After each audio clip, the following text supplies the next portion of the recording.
Consider drama. Here is a stage, and over the stage here is what we call the proscenium arch. And out there is the audience. Now you're supposed to be in the world of reality. So let's suppose this isn't a lecture tonight, but a show. And you've come outside into the show, and you know you're real people, living in the real world, but you're going to see a play, which isn't real. There are actors coming on the stage, but behind the scenes here, they're real people like you. So that you don't see them that way, they're going to put on their costumes and their makeup, and then they're going to come out in front here and pretend to various roles. But you know, you want to be half convinced that what they're doing on the stage is real. The work of a great actor is to get you sitting on the edge of your chair in anxiety, or weeping, or roaring with laughter, because he's almost persuaded you that what is on the stage is really happening. That is the greatness of his art. To take the audience in. And of course, in the same way, the Hindu feels that the Godhead acts his part so well that he takes himself in completely. So that each one of you is the Godhead, wonderfully fooled by your own act. And although you won't admit it to yourself, enjoying it like anything. Because you mustn't admit it. That'd give the show away. When you say, I'm a person, the word person is a word from the drama. And the word person in Latin is persona. That means through sound. Something through which sound comes. Because the persona in Greco-Roman drama was the mask worn by the actors, and because they acted on an open-air stage, the mouth was shaped like a small megaphone, and that would project the sound. So the person is the mask. Isn't it funny now how we've forgotten that? Because in the old sense, you see, the person is the role, the part played by the actor. But if you forget, you see, that you are the actor, and you think you're the person, you've been taken in by your own role. You're enrolled. You're bewitched, spellbound, enchanted. In the drama, there has to be a villain. But all fundamental stories start out with a status quo, where everybody's sort of going along, and then something has to come in to upset everything. And the interest of the play is, how are we going to solve it? And that introduces chaos. And the game is to play order against chaos.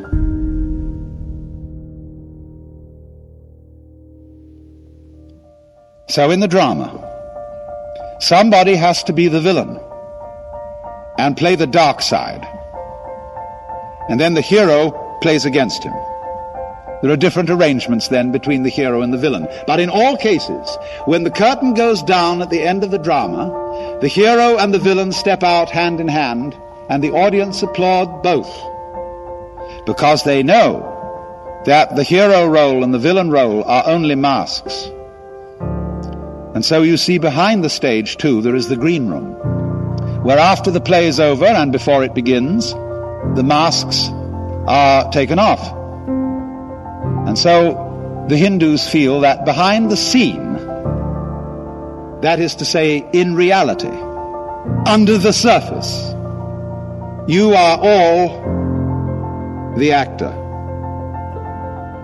marvelously skilled in playing many parts and in getting lost in the mazes of your own minds and the entanglements of your own affairs, as if this were the most urgent thing going.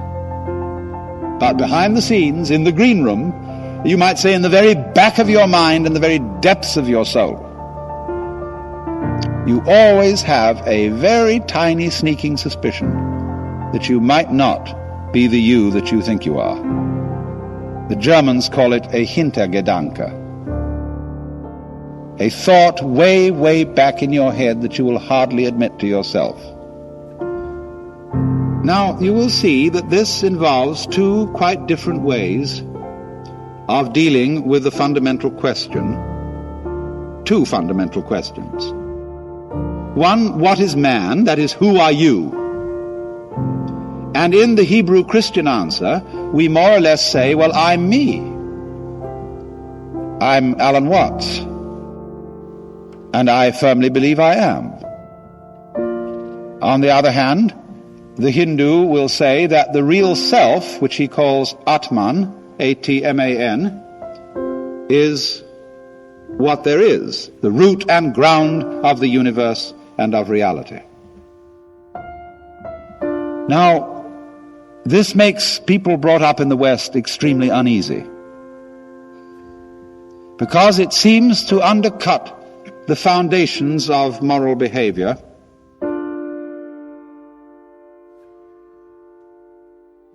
And say, well, if good and evil are created by God, isn't this a universe in which just anything goes?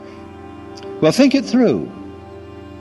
If you have the good and the evil equally balanced, the game is boring. Nothing happens. It's stalemate. The irresistible force meets the immovable object. On the other hand, if it's all good, and there's hardly any evil, or maybe just a weeny little bit of a fly in the ointment, it also gets boring. So, a game with good and evil equally balanced isn't a good game. A game with the positive or good forces clearly triumphant isn't an interesting game. What we want is a game where it always seems that the good side is about to lose, but manages always to sneak out. That's a very practical arrangement for a successful ongoing game which will keep everybody interested. Now, let me see if I can for a moment put these two visions of the world together.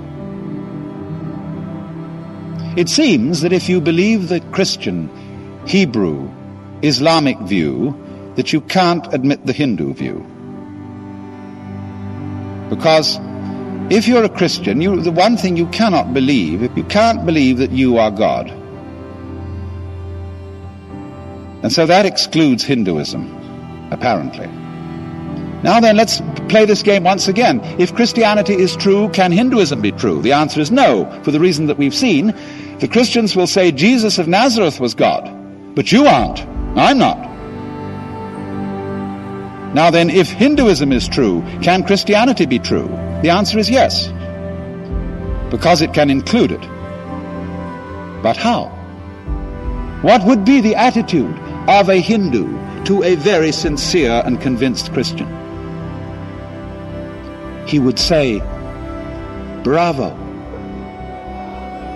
absolutely marvelous, what an act. Here in this Christian soul, God is playing his most extraordinary game. He is believing and really feeling that he's not himself. And not only that, but that he is living only one life. And so the Hindu is sitting in the audience, fascinated. He says, that's a beautiful game. The Christian doesn't know it's a game, but the Hindu suspects it is. The Hindus indeed call the creation of the universe the Leela, or the game, or the play of the divine. In church, the organist plays the organ. And in the book of Proverbs it is written that the divine wisdom created the world by playing before the throne of God. The Hindu sees this world as play, and therefore that the intense situations, personally, socially, and so on, that we're all involved in, are seen not as bad illusions, but as magnificent illusions, so well acted that they've just about got most of the actors fooled, so that they've forgotten who they are. And man thinks of himself, when he's been fooled, as a little creature that comes into this world, which is all strange and foreign, and he's just a little puppet of fate. And he's forgotten